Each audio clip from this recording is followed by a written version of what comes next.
Hallo julle, in ons vorige video het ons gekyk na die grafiek van y is gelyk aan cos x. En vandag wil ons bietjie verder gaan en ons wil nie net na cos x kyk nie, ek wil 'n getal bytel. Nou in jou algebra funksies het jy reeds gesien dat as jy 'n getal bytel, beweeg die grafiek op of af. En presies dieselfde gaan met die cos grafiek gebeur. Nou, ek het die grafiek klaar geskets, ek gaan net verduidelik hoe ek dit gekry het. Ek wil die grafiek skets van y is gelyk aan cos x plus 1. En om dit te verduidelik, het ek hier aan die linkerkant die gewone cos x grafiek. So, hier waar x 0 grade was my y-waarde 1, en nou gaan ek nog 1 bytel, en dan kry ek 2. Dan, hier waar my x-waarde 90 was my y-waarde 0, so nou gaan ek 1 bytel, en my y-waarde gaan 1 wees. Hier by 180 was my y-waarde minus 1, so as ek 1 bytel kry ek 0. Selfde hier by 270, dit was 0, tel 1 by en ek kry 1. En hier waar dit 1 was, as ek nog 1 bytel, kry ek 2. En dan gaan jy basies en jy verbind die punte mooi gerond, soos wat ek hier met my rekenaar gedoen het. En nou kan jy die presiese vorm sien. Goed, en ons gaan nou dieselfde vraag beantwoord. Ons wil weet wat is die definisieversameling, die waardeversameling, die amplitude en die periode. En ek het die antwoord van die vorige video reeds hier geskryf, sodat ons bietjie kan vergelyk. Jou definisieversameling nou weer, is al jou x'e. So ek gaan hê x is 'n element van. En as jy kyk, dan het my grafiek weer eens by 0 grade begin, en ek het weer eens gestop by 360 grade. As 'n interval sal dit dus wees die interval 0 tot 360 grade. Net so ietsie oor intervalnotasie.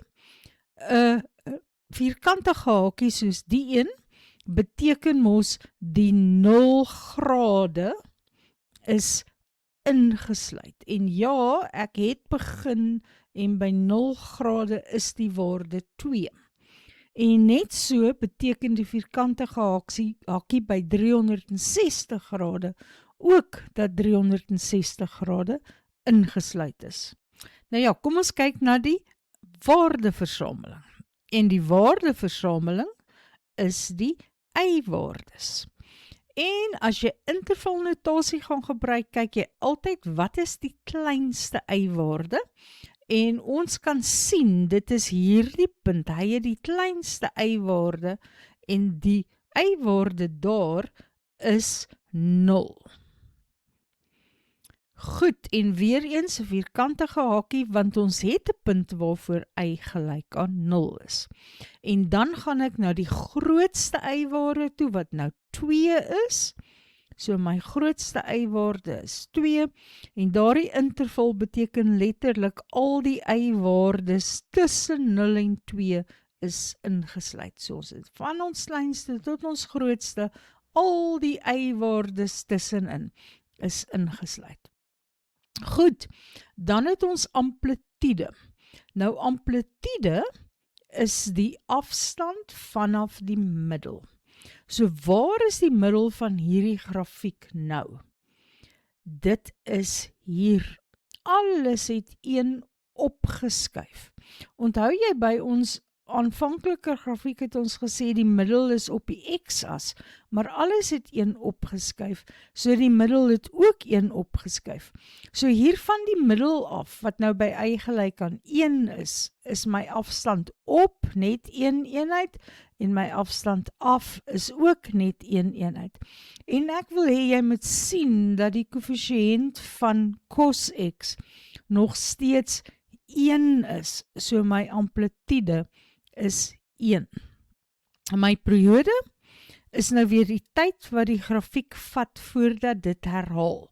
En soos ek laas keer gesê het, die grafiek gaan aan en aan vir ewig. Hierdie was een volledige kosgolf. So van hier af gaan ek begin om hom te herhaal. So dit vat 360 grade voordat die grafiek herhaal. Ek het ook 'n tweede voorbeeld.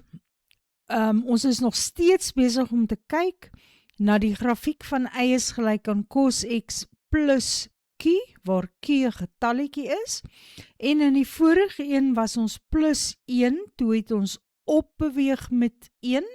In hierdie voorbeeld wil ek kyk na cos x minus 'n half, so ons gaan afbeweeg met 'n halwe eenheid. So, weer vanaf my oorspronklike grafiek, my mees basiese een met niks bygevoeg nie, wat ek hier het, gaan ek 'n halwe eenheid onder toe beweeg. So hier waar dit 1 is, gaan dit nou by 'n half wees. Hier waar dit 0 is, gaan dit by minus 'n half wees. Waar dit minus 1 was, gaan dit minus 1 en 'n half word. Waar dit 0 was, word dit 'n half. En waar dit 1 was, word dit 'n half. Hierdie enetjie is natuurlik minus 'n half. Goed, en jy kan sien ek het dit reeds op my rekenaar verbind, sodat ons die grafiek het. Wat ek nou wil doen is weer definisieversameling, waardeversameling, amplitude en periode. So, vir my definisieversameling is die deel wat hier geskets is. Dis my x-waardes en ek begin, my eerste x-waarde is 0 grade en my laaste x-waarde waarvoor ek die grafiek geskets het, was 360 grade en hulle is albei ingesluit, daarom die vierkantige hakies. My waardeversameling is my y-waardes en nou kyk ek, wat is my kleinste y-waarde? Dit is hier by minus 3 op 2 of minus 1,5, dis maar dieselfde ding, nee. So, my kleinste y-waarde is minus 3 op 2 en dan gaan my grafiek op tot daarso by my grootste y-waarde wat 'n half is. Nou julle weet al die amplitude, ek het verduidelik dat 'n mens maar kan kyk na die koëffisiënt voor die cos x en dis nog steeds 1. So my amplitude is nog steeds 1. Net om 'n bietjie te verduidelik, dit is die afstand vanaf die middel. En gewoonlik is jou middel hier op die x-as, maar omdat alles 'n halwe eenheid afbeweeg het, is my middel nou hier. En van hier af, van min 'n half tot by plus 'n half, is 1 eenheid op. En van min 'n half tot by min 1,5 is 1 eenheid af. So, die amplitude is daardie getalletjie. Onthou, dis 'n afstand, dit gaan altyd positief wees. En dan die periode het ons ook nou al gesien, is hoe lank vat dit voor die grafiek herhaal, en vir jou basiese kosgrafiek, of een wat jy net op of af beweeg het, is dit altyd 360 grade. Daar het ons deur een volledige kosgolf gegaan, en dan sal ons nog een direk daarna het wat 'n herhaling hiervan is. Goed, dis ons cos x plus q grafieke.